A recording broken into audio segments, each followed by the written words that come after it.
Ils doivent faire à peu près le travail des milieux excentriques et comme là il n'y en a pas, ils doivent le faire. J'espère que la roue va vite tourner. Nous sommes d'excellents skieurs, mais on peut être aussi de temps à autre de très très bons footballeurs. Jusqu'à minuit, c'est l'after-foot. Gilbert Brébois.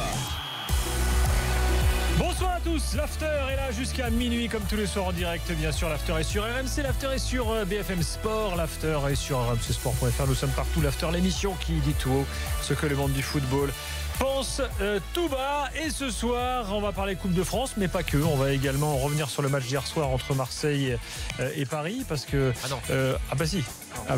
parce que Christophe Dugarry n'est pas content et on va pouvoir débattre après ces déclarations de l'après-midi dans Team Dugas.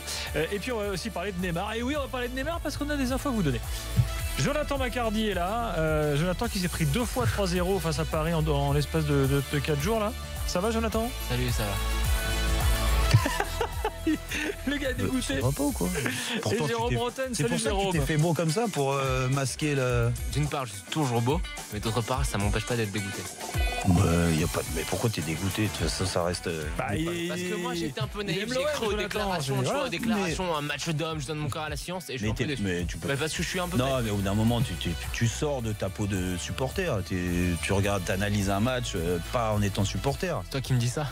Oui, bien sûr. Moi, je l'ai fait. Allez, Et regarde, hier encore. Jérôme d'une sérénité Où absolue. beaucoup m'ont même D'une reproché de dire objectivité. t'es gentil avec Non, le c'est vrai, Olympique de tu as Marseille. été très bon hier. Je t'ai écouté.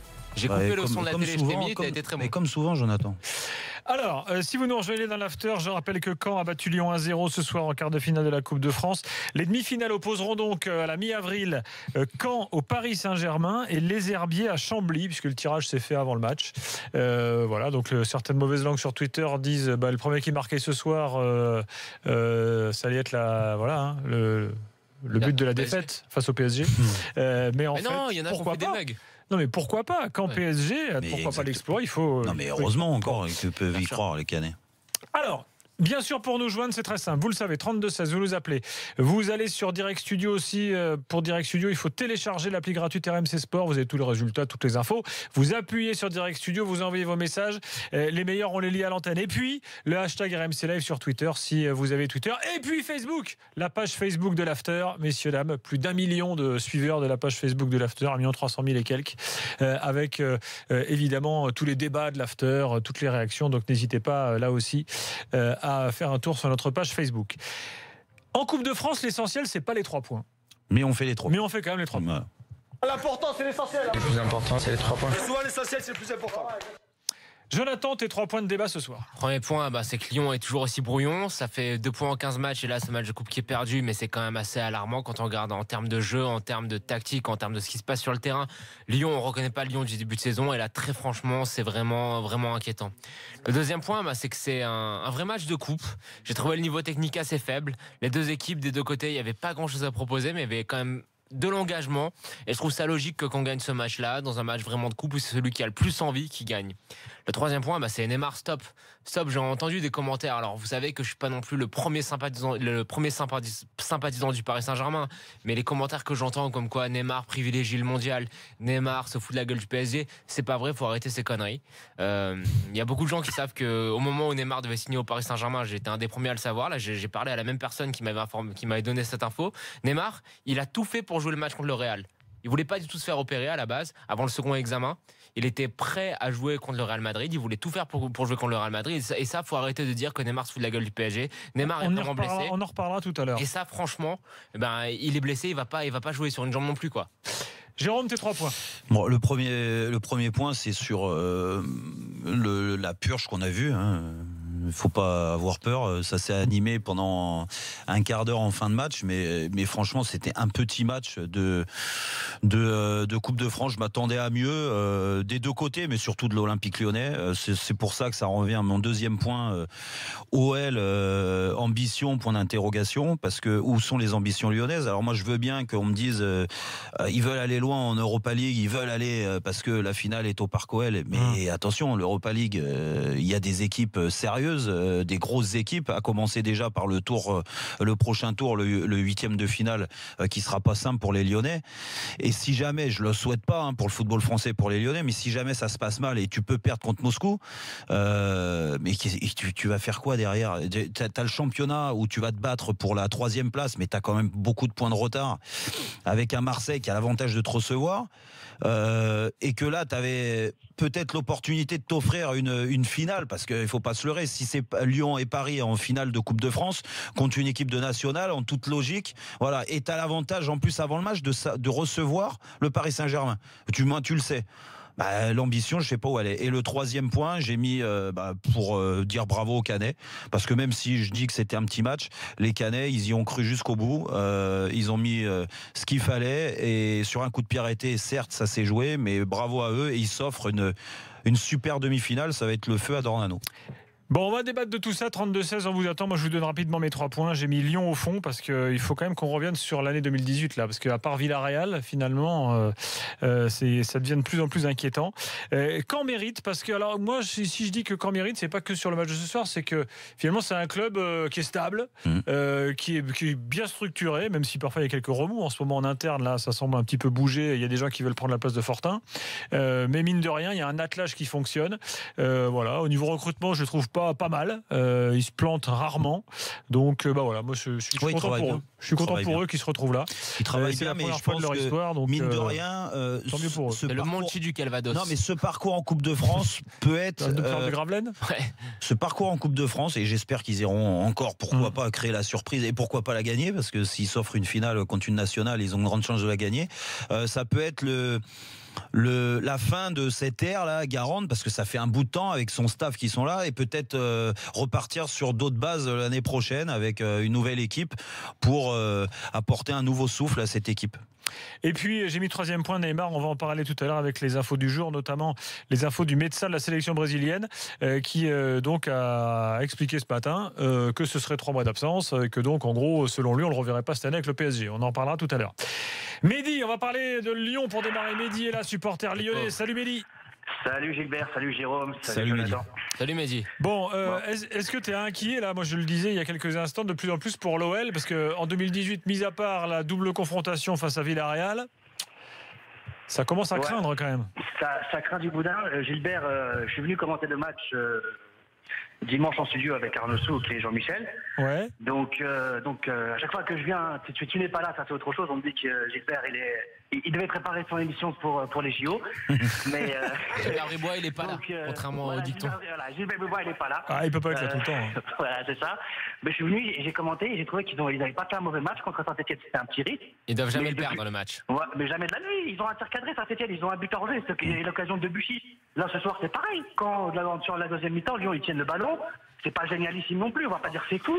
Mais je trouve qu'il y a des joueurs comme Depay, j'attends beaucoup plus dans l'investissement. Le type, il a un salaire de ministre, un transfert record.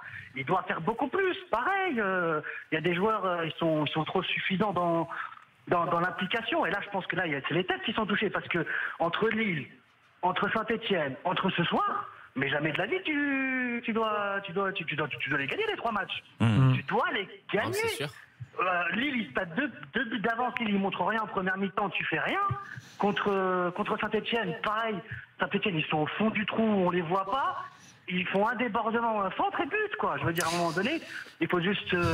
Là, il y a un problème. Là, il faut aller. C'est le psy qu'il faut aller voir. Non, mais tu sais, moi, je suis d'accord avec toi que là, ça se joue dans les têtes. Ça se joue dans les têtes déjà dans l'investissement de certains joueurs. Tu as pointé du doigt Depay. Bon, c'est pas la première fois qu'on le cite. Hein. Malheureusement, il est cité à chaque fois qu'il y a un problème de mentalité. Mais tu peux rajouter sur le match de ce soir. Attention, c'est pas sur sa saison, mais Cornet, que des mauvais choix. Le jeune Maolida, au d'un moment, quand tu es devant, mais tu es devant, tu dois montrer des choses. Non, mais c'est dur. Il n'y a pas de c'est dur. Non, c'est pas que je suis dur. C'est que tu joues un quart de finale de Coupe de France. Ces joueurs-là, ils l'ont pas gagné. Ils ont un palmarès. Mais tu parles d'un jeune, Quoi? Je parle d'un jeune. Mais je parle d'un jeune. Il rentre dans une L'investissement. équipe qui tourne pas. Non, mais tu sais. L'équipe, elle tourne pas. Non, mais un investissement, tu sais ce que c'est. Un investissement, c'est pas forcément ta qualité technique. Tu peux rater des choses. Et bien sûr, comme tu dis, c'est des jeunes joueurs, ils sont là pour apprendre. Mais on nous donne la mentalité. Oh les gars, il faut montrer. Vous jouez à Dijon en termes de mentalité. Vous jouez à l'Olympique Lyonnais. Aujourd'hui, ça manque de caractère. Ça manque de caractère parce qu'il y a des joueurs qui sont pas là. Un jeune de 18 ans. Non, mais. Mais l'investissement. Mais des jeunes de 18 ans, on en a vu plus performants, même à Lyon, il n'y a pas si longtemps. Tu peux avoir un autre investissement. Et je pense que le fait d'avoir l'état d'esprit d'un Depay, d'un Cornet aujourd'hui, mais même des milieux, ce que je veux dire d'un moment. Moi, tout le monde me parle de Touzard. Oh, t'as une responsabilité aujourd'hui. Fekir, il n'est pas là. Oh mais toi tu peux pas bouger tes coéquipiers. La première mi-temps qu'ils font, elle est gravissime. Alors je veux bien que ça se joue dans les têtes et tout ça, mais putain, mais au bout d'un moment. Alors attends, moi je suis d'accord, je te rejoins sur toute la ligne, sauf pour éventuellement le jeune Maolida. Bon, c'est pas c'est un jeune, c'est dur, il rentre dans une équipe qui tourne pas. Mais là, il y a vraiment deux choses qui ressortent, qui sont vraiment saillantes sur ce match-là et qui reflètent l'année 2018 de Lyon. C'est que sans un Fekir en forme, cette équipe, elle sert à rien. Très franchement, il n'y a rien. Il n'y a aucun fond de jeu. Il n'y a aucune idée. Il n'y a aucune cohérence. Et le deuxième point, c'est que Genesio a aucune idée. Enfin, le troisième changement qu'il fait, il fait sortir Jordan Ferry pour faire rentrer Tanguy Ndombele. Ouais, mais bon. Quelle idée derrière ça? T'as quand même Boiri sur le banc. Essaye quelque chose, change de schéma, mais fais pas du poste pour poste. Tu perds 1-0. T'es en coupe, t'es sur le point de te faire éliminer. Essaye quelque chose quand même, bon sang.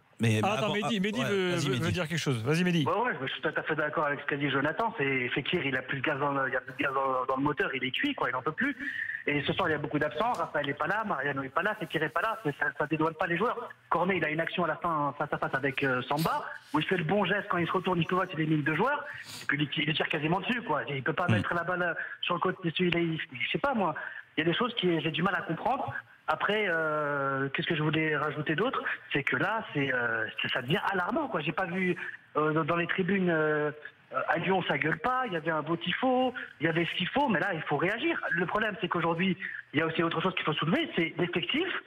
Genesio, il n'a pas le choix. T'as que Traoré, Cornet et Memphis, ce genre de couloir. Il y a Guéry sur le banc. Essaye quelque chose. Ouais, je suis d'accord avec toi, Jonathan. Après, il peut repasser en 4-4-2. Il n'a pas été bon, Guéry, cet été pendant le match amico. Attends, t'es le premier à me dire, c'est un jeune joueur, Maolida, et là, tu me sors un autre jeune joueur. Ce que je veux te dire, c'est qu'en cours de match, fais pas du poste pour poste alors que t'es mené à 0 à 10 minutes de la fin. Attends, franchement, tu crois qu'aujourd'hui. Je suis sûr que toi, quand tu seras coach, tu feras pas la même chose. Non, mais. Quand tu joues un match de Coupe de France, c'est pour ça qu'il faut pas tout mélanger. Quand tu joues un match de championnat, c'est différent. C'est pas forcément t'es dans la gestion de ta saison et tout. Tu peux pas jouer des matchs de coupe à chaque fois. Bien sûr. Tu vois, un match de Coupe de France, c'est coup près. On le sait. Ouais, donc t'as pas le droit à l'erreur. T'as un état d'esprit à avoir.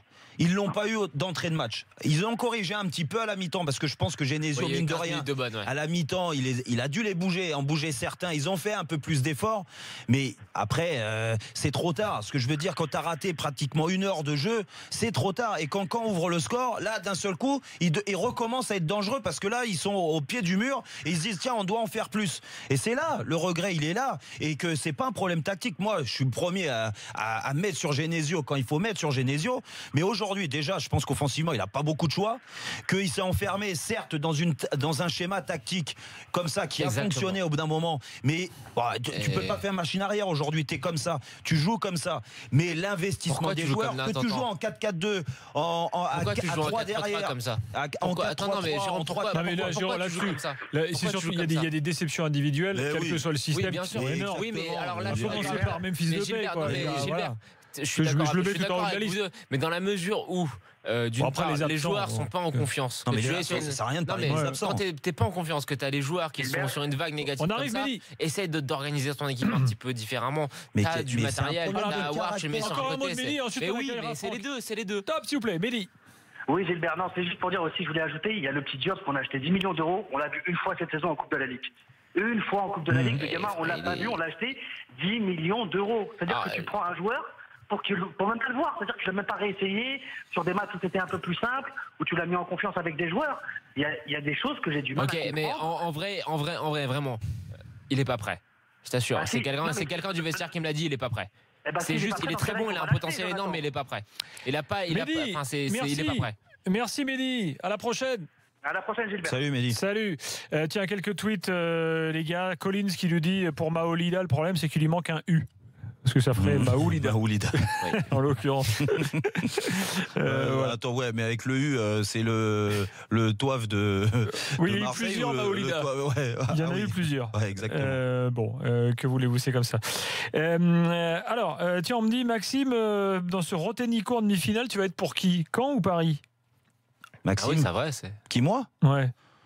Ah bah écoute, de toute façon, le Paris Saint-Germain n'a pas besoin de moi pour aujourd'hui être supérieur. Donc il faut encourager le petit. Dire à Paris, ils vont être champions de France, ils vont gagner peut-être la Coupe de la Ligue, même si Monaco est capable de faire mal. Toi, donc t'es pour Caen. Mais une Coupe de France à Caen, ça serait magnifique. Gagner un trophée au Stade Malherbe de Caen, ça serait fabuleux. Et là, c'est une finale avant la lettre. Imagine, ils battent le Paris Saint-Germain, ils s'offrent une finale contre une équipe nationale. La finale de la Coupe de France cette année, c'est à Caen. Hein. Ouais, non, attention. C'est à Caen, rappelez-vous ce qui s'était passé il y a quelques années avec Calais, qui avait. C'était la bonne équipe de Nantes. Non, mais Nantes avait été perturbée par Calais en finale, rappelle-toi. Ça s'était Calais joué. Qui jouait plus bas que le national à l'époque. Hein. C'était CFA. Ouais. Donc, méfiez-vous, c'est une finale, ça se prépare pas de la même façon. Quelque chose, c'est vraiment mal. Lyonnais, qui a marqué le but? Qui a marqué le but? Quoi, Diomandé? Ouais. Il jouait où avant? C'est quoi le Diomandé à Saint-Etienne. Il était formé où? C'est l'ironie un peu du sort, quoi. C'est vraiment la semaine pourrie pour les Lyonnais. C'était la saison dernière, Gilbert. Oui, bon, enfin bon. Mais écoute, de toute façon, non mais. Ça veut faire rager les Lyonnais, Jonathan. Les Lyonnais, à mon avis, ils n'ont pas besoin de nous pour rager. Hein. Tiens, Franck est là, supporter de l'OL. Salut Franck. Salut Lefter. Salut Franck. Salut. Bon, t'as écouté le débat là. Qu'est-ce que tu penses de la situation, toi? C'est critique, clairement. Il n'y a rien d'autre à dire réellement. Je veux dire, ça fait depuis début janvier, on est totalement à la ramasse. On va dominer les matchs à 50-60% de possession de balle. On va se prendre une action, un but derrière. On va perdre, on va faire match nul. Faut qu'on m'explique où est l'ambition du club, où est la tactique de Genesio, où est la mentalité des joueurs dans ce genre de rencontre réellement. Bonne question. Oui. Non mais de toute façon là c'est toutes les limites du système Bruno Genesio. Moi, c'est pour ça que c'est pas un problème tactique. Et là, il faut arrêter de me dire que c'est parce qu'ils ont joué en 4-3-3, il aurait dû changer. C'est pas ce problème, c'est un problème de caractère, d'état d'esprit. Et ça, Genesio, il a d'autres qualités, mais celle-là, il l'a pas. C'est pas le genre d'entraîneur qui arrive à transcender les joueurs au niveau du caractère. Ça doit venir des joueurs leaders. Quand tu dis ça. Non mais t'es gentil quand tu dis ça. C'est juste qu'il n'arrive pas à leur mettre le coup de trick pour les discipliner. Je pense qu'ils sont dans un confort. Ça vient du club aussi. Hein. Oui, mais bien sûr, mais ils sont dans un confort. Parce que Bruno Genesio, moi je suis le premier à le soutenir en tous les cas. Je veux dire, il nous a emmenés en demi-finale de Ligue Europa. Il est passé après Hubert Fournier, il a repris le club, il nous a emmenés à la deuxième place. Il a quand même fait des bons trucs. Moi, le problème, c'est que je regarde. On a eu des joueurs comme Gonalon, Tolisso, Lacazette, des joueurs sortis du club. Ils ont commencé par des petits matchs, ils ont évolué au fur et à mesure. Là, on trouve le moyen de nous mettre un Maolida en quart de finale pendant 90 minutes. Il n'a pas beaucoup de temps de jeu. Non. Comment tu veux que l'équipe reprenne le truc avec Maolida, c'est qu'on pensait tous que ça serait vraiment la doublure de Mariano, parce qu'après les matchs qu'il a fait cet été en préparation, il a vraiment été bon. C'est vraiment un joueur qui a quelque chose, mais il le ressort du placard comme ça 6 mois après. C'est vrai que c'est très compliqué. En fait, c'est juste la gestion. Et en fait, quand tu parles de Genesio, moi, effectivement, j'ai pas envie de trop lui taper dessus, parce que c'est facile de lui taper dessus, parce que c'est l'entraîneur qui est un peu là, on comprend pas vraiment pourquoi.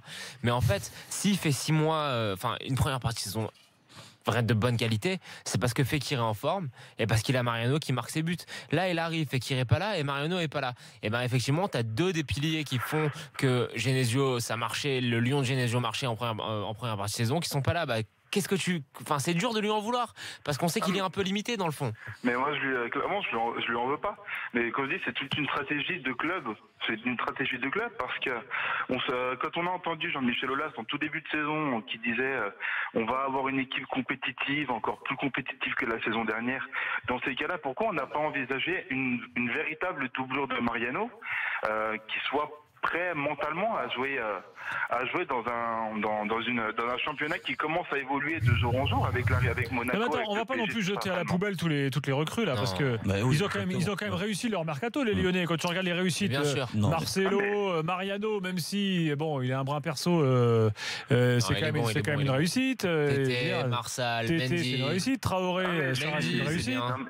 Non, mais je suis totalement d'accord, mais je veux dire, moi quand je regarde Traoré, Mariano, Depay, citez-moi un match, à part le Paris Saint-Germain qu'on a fait au au Groupama Stadium, un match où ils ont joué collectivement, il n'y en avait pas un. C'est clair. Il n'y a aucune mentalité entre ces trois joueurs, et là c'est ça qui pose problème. Non, moi, il y a eu le début de saison compliqué de l'Olympique Lyonnais sur certains matchs.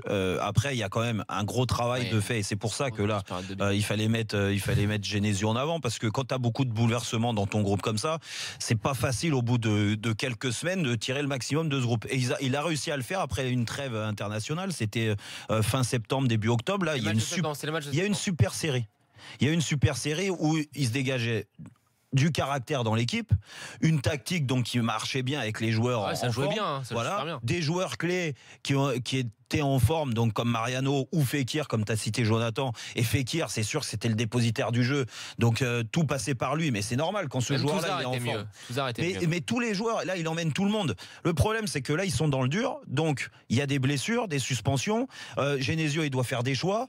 Il a été très critique envers certains dans la mentalité. Il les a mis en garde, il les a mis sur le banc, il les a remis et tout ça. Mais le problème, c'est que là, ça marche plus. Ouais. Tu l'as fait une fois avec Depay, tu l'as fait une fois au mois de septembre, octobre, il l'a écarté. Quand il a commencé à mettre le petit Awa, il en a décalé d'autres. Le Cornet a joué aussi à sa place et tout ça. Il a été piqué et d'un seul coup, il est revenu. Et là, lui, entre autres, parce que là, on parle de joueurs leaders, de joueurs où il y a un investissement important. Cornet, il en fait partie. Alors après, Depay, il en fait partie. Ouais. Bah, je suis désolé. Lui, sur ce genre de match, quand en plus de ça, t'as pas Fekir et Mariano. C'est lui qui doit prendre le jeu à son compte. Il doit c'est lui. Mais tu sais, en fait, plus je regarde la saison de Lyon, et plus je me dis qu'en fait, la saison de Lyon, c'est une saison de transition. Une transition qui est subie. Lyon a changé de paradigme, ils ont vendu tous leurs joueurs maison, Tolisso, Lacazette.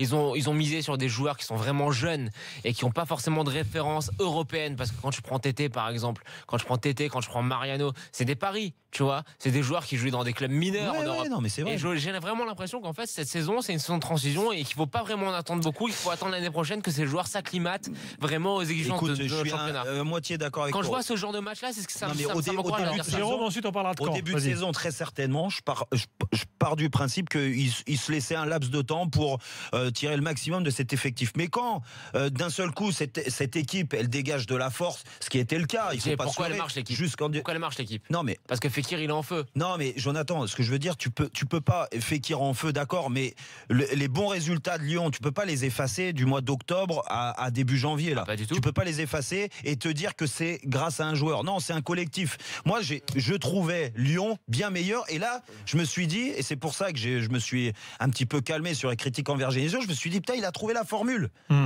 Et c'est vrai.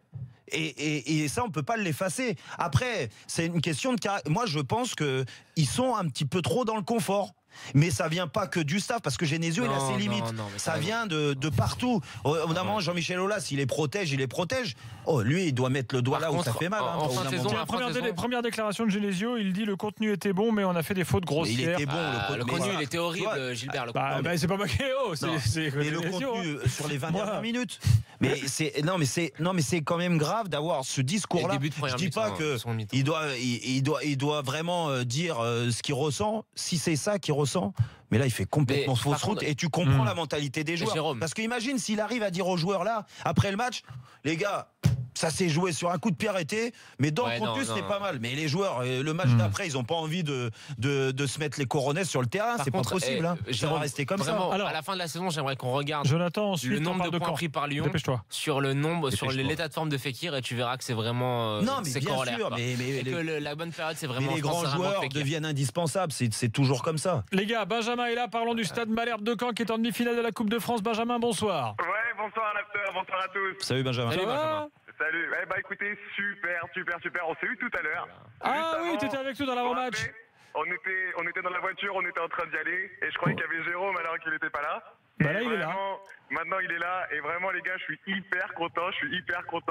Le match était quand même assez terne. Il faisait hyper froid. C'était un temps pas incroyable. Mais victoire, but de Diomandé, c'est un beau pied de nez, comme on dit au Lyonnais. Et excellent match. J'aimerais vraiment parler du petit Brice Samba. Excellent. Ah oui. À droite. Est-ce que Samba est meilleur que Vercoutre? Alors, sur un match, c'est difficile de dire, mais ce soir, en tout cas, il a fait un très très gros match. Et c'est en partie aussi grâce à lui qu'on gagne. Et on gagne sans Christian Kouakou, sans Jeanne Répas, qui sont des éléments quand même en coupe qu'on a souvent vus. Donc voilà. Et le petit bémol, c'est quand même WR12, Ronny Rodelin, un peu en deçà. Comment tu l'appelles? WR12. WR12. Attendez, tout le monde l'appelle comme ça, quand Et pourquoi? Bah, RR, Ronny Rodelin 12. Ah ouais, quand même. Ouais, mais attends. C'est quoi le surnom de Jérôme quand il était à Caen? Il y a de la recherche. WR12. De quoi? C'est quoi ton surnom quand t'étais à Caen? Comme ça, Je peux rester assez longtemps. Non, mais bon, on va pas forcément s'arrêter là-dessus. Mais en tout cas, très très beau match. Et je suis hyper content. Et je vous appellerai, je sais plus, c'est en mi-avril, demi-finale.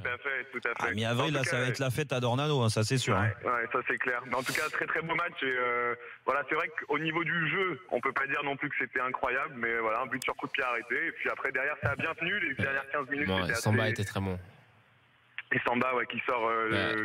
Samba, faut savoir que quand il quitte le Havre, Marseille le recrute et c'est vraiment pour être la doublure de Mandanda, quoi. S'il n'y avait pas eu de problème un peu disciplinaire, il serait resté à Marseille. C'était vraiment le gardien qui s'est. Alors, c'est un bon gardien, mais on voit quand même des fois qu'il fait des erreurs. À un moment, il a fait une sortie surréaliste et puis le ballon se retrouve entre lui et son but, étrange. Mais en fin de match là où il anticipe un centre, mais c'est vrai que sur l'ensemble, il a fait un match. Mais comme souvent quand il joue en Coupe de France, on en parlait de sa séance de tir au but à Metz, où Metz avait l'occasion plusieurs fois, a eu certainement la balle de match, il me semble, où il arrive à être très bon sur les séances de tir au but, mais même dans le jeu, il dégage une assurance. Et moi, je le trouve. Il a un bon jeu au pied aussi. C'est ce que je l'avais vu jouer avec la réserve de Marseille. C'était vraiment, ce qui était assez saillant, c'est qu'il a vraiment un bon jeu au pied. Il est très bon sur sa ligne. C'est vraiment un super gardien. Et je pense que s'il est cadré, il peut vraiment retrouver le niveau qui aurait dû être le sien depuis quelques années. Mais comme tu l'as dit, il est cadré. Mais après, c'est à lui de se cadrer aussi. Hein. Après, voilà, à Marseille, ça n'a pas marché. Il y a eu des problèmes disciplinaires. C'est pour ça qu'ils l'ont pas gardé. Mais c'est quand même un super gardien. Mais apparemment, tout est pareil, parce que Christophe Lécuyer qui commentait le match, il nous disait pendant le match que Garand lui reprochait souvent son attitude aux entraînements. C'est la même chose à Marseille, Jérôme. Donc ça c'est pas bon signe pour lui, parce que il a beau être bon sur les matchs là qu'on voit de Coupe de France. Alors il n'a pas joué 40, mais à chaque fois qu'il a joué, il a été performant, il a permis à son équipe de se qualifier. Mais c'est vrai que sur le long terme, quand tu t'es placé dans la peau du gardien titulaire d'un championnat, tu peux pas avoir une attitude comme il a. Benjamin, merci en tout cas. Donc Caen qui se qualifie ce soir 1-0. Les gars, on va reparler de Lyon avec l'affaire du jeune joueur William Goebels tout à l'heure. Juste une petite info qui vient de nous arriver. Déclaration de Zlatan Ibrahimovic. Zlatan dit ce soir, l'équipe nationale me manque. Ouais, c'est sûr, ils sont qualifiés à la Coupe du Monde. Tu crois quoi? Le père Zlatan, 1er mars, il dit les mecs, je suis là moi. Mais avant qu'elle lui manque, il faudrait peut-être que c'est le terrain qui lui manque, parce qu'il joue plus. Ouais, c'est ça. Il veut que Toivonen reste à Toulouse, le mec, peut-être. Bon, en tout cas, c'est sur rmcsport.fr. Vous aurez toutes les infos. 1-0 pour Caen face à Lyon. Je précise qu'on aura avec nous Fred Hermel et Philippe Auclair tout à l'heure. Fred Hermel, pourquoi? Parce qu'il y avait Las Palmas-Barça ce soir, 1-1. Et puis on parlera également des dernières news concernant le Real Madrid à moins d'une semaine du match retour face au PSG. Et puis Philippe Auclair, parce que City a encore battu Arsenal ce soir 3-0. En France, on a les PSG OM. En Angleterre, il y a les Arsenal City. N'oubliez ça, cette référence. 3-0. Voilà. Allez, à tout de suite dans l'after. On est là jusqu'à minuit, bien sûr. Et puis Corentin, le plus célèbre des Canets en dehors de Caen, sera avec nous avant minuit pour nous parler de la Coupe du Monde. Et pas de Caen. À tout de suite.